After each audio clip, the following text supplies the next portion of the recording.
Hello and welcome to the Lisa Ann Experience. I'm Lisa Ann, your host.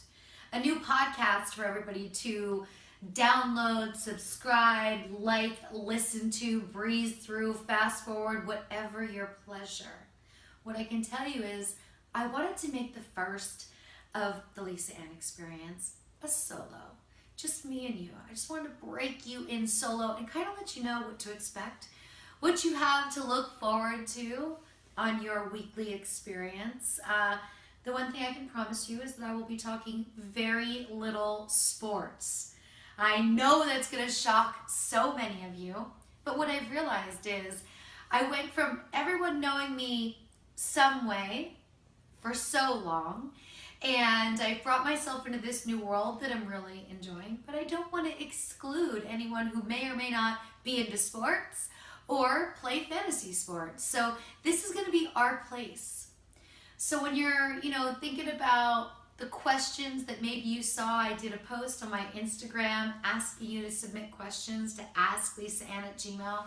Well, that's how I'm going to collect questions and put together beautiful interviews, especially for solo shows, where I can just pick these great questions and answer them so you guys can get to know more about me that isn't just sports related.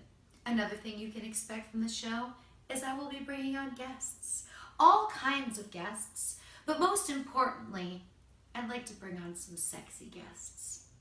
I've realized since I retired in 2014 that there's things that, I've really realized now that I'm missing, right? All the interaction with the younger girls coming and going from the business, their silly stories. They give great interviews. If you remember when I did the podcast for The Stashed a couple of years ago, I had a couple girls on, one Mary Carey, Rochelle Ryan, and it was really fun, right? So it's that different, something that I'm missing. I've also realized I'm missing so much of my interaction with so many of you.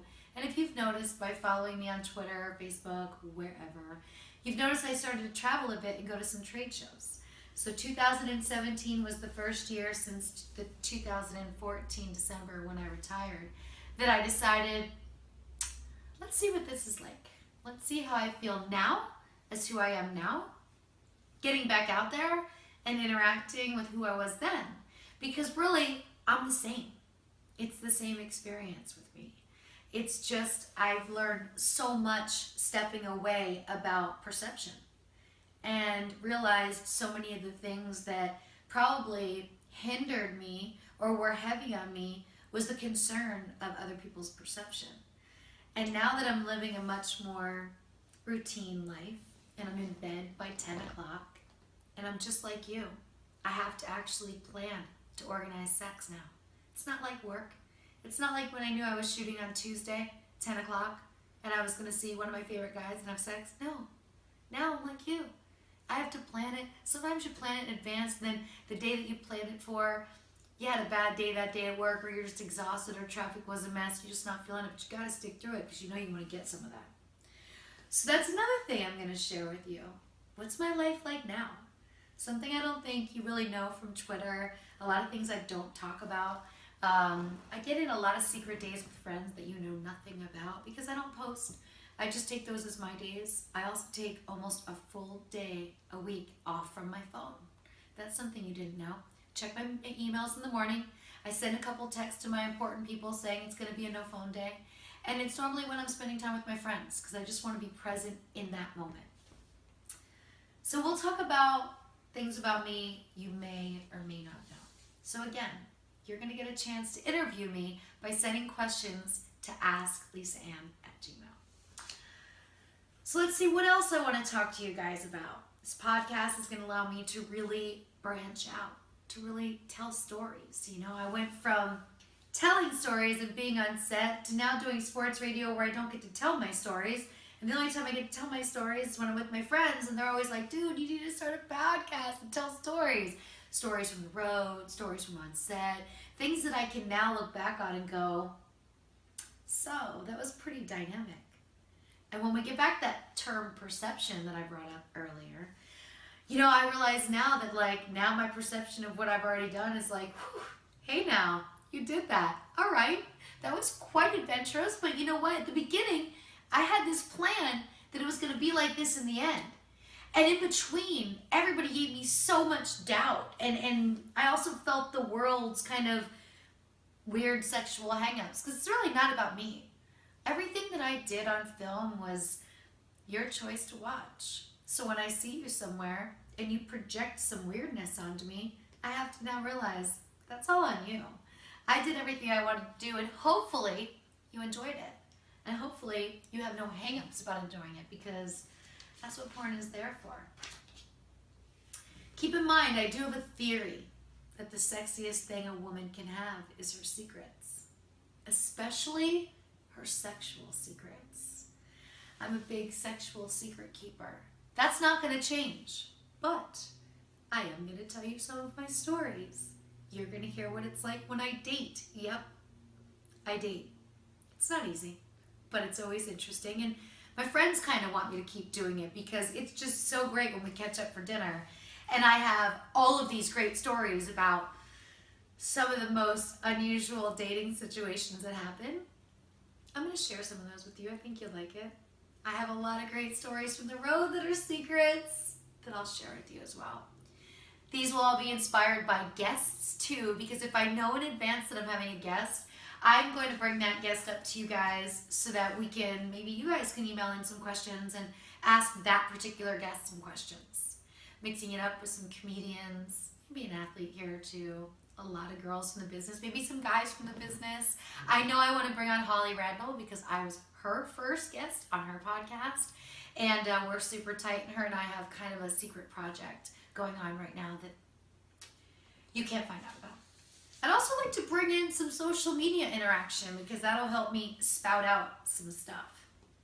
So I'm going to have some hashtags throughout the show that I will continue to bring up in the show.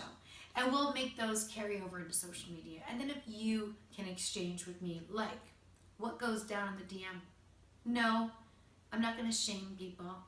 I'm not, you know who I'm talking about, who shames every guy that goes into her DM. If that's the case, then you should set your account at private, or you should not follow people you don't want to DM you. But when a sweet little athlete DMs you, realize that you're killing the game for the rest of us who would like that sweet little athlete to DM us. And there's no shame in hitting a girl up by DM and saying you're a fan. I've done it to people. Just many people I'd like to do it to, I just don't have the courage. So, back to that. What goes down in the DM? It's really going to be about the nonsensical bullshit you guys don't know that I deal with. The people that'll DM pages. And when I just didn't check my phone for the day that they were on their tirade and decided they wanted to tell me so many things, by the time I do check and I do go into the DM, the insulting, insane messages about what type of person I am because I didn't respond in a timely fashion. I get a lot of DMs. And it's not somewhere I go first, people. Because here's the thing. I'm trying to balance out my time all the time, right?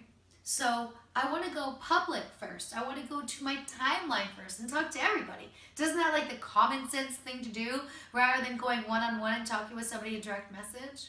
But when I start to chat on Twitter, what happens is bing, bing, bing, bing, bing, bing, bing, the notification on my direct message, which for some reason grinds on me. I mean, it literally infuriates me. It is a pet peeve. All caps, bold, italicized. I can't explain why other than this. I have two hands. Clearly, they're tweeting, right?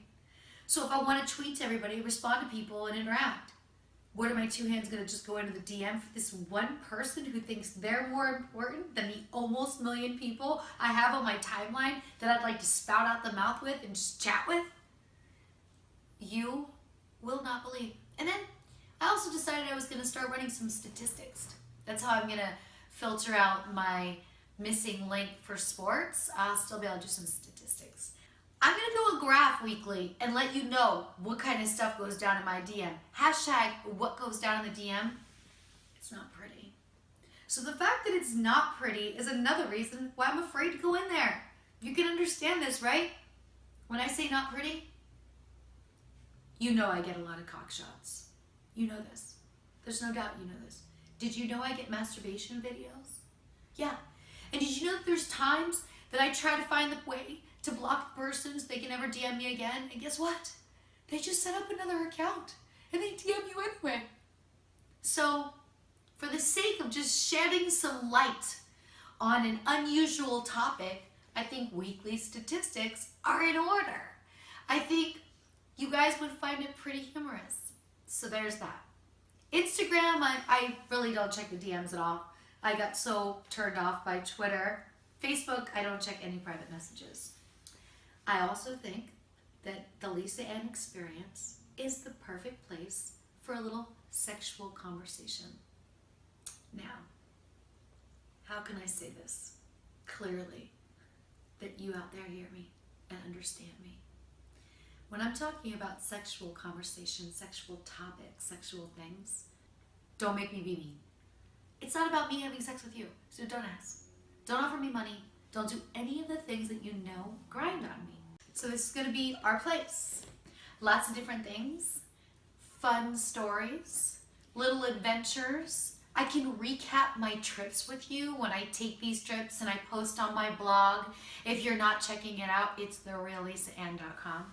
But I can actually reenact these stories for you with my hands, like I like to talk with my hands, with my crazy facial expressions. It'll just be so much nicer, but I'll still blog. Don't worry, I'm still gonna blog. And this will pop up on my blog as well. I'm not gonna put this on YouTube, you're gonna have it everywhere. But the podcast is the most important part. Your suggestions are very, very, very important to me. I'm gonna use that Ask Lisa Ann at Gmail throughout this entire event. You guys can even make some requests about maybe some guests that you want to have. If there's a little girl in the business you really like, a new fleshlight girl, a somebody. I've got some guests already lined up that I know you're going to love. A nice mix, a variety of people, and we're going to do so many great things together. The hashtags will be really fun because I know you want to know what goes down in the DM. I know you do. And I know you just want to know about the random experiences I have because they are hella random. Things that come at me when I exit my house and go on any sort of an adventure, whether it be the grocery store, the airport, whatever. It's always a wild ride, and I'm getting ready to take you on that wild ride. So come along with me. I want you all to enjoy the Lisa Ann Experience. There's more podcast fun coming for you. You can check me out on Twitter at @TheRealLisaAnn. I will keep you posted on when I will be dropping these weekly. I hope you're ready.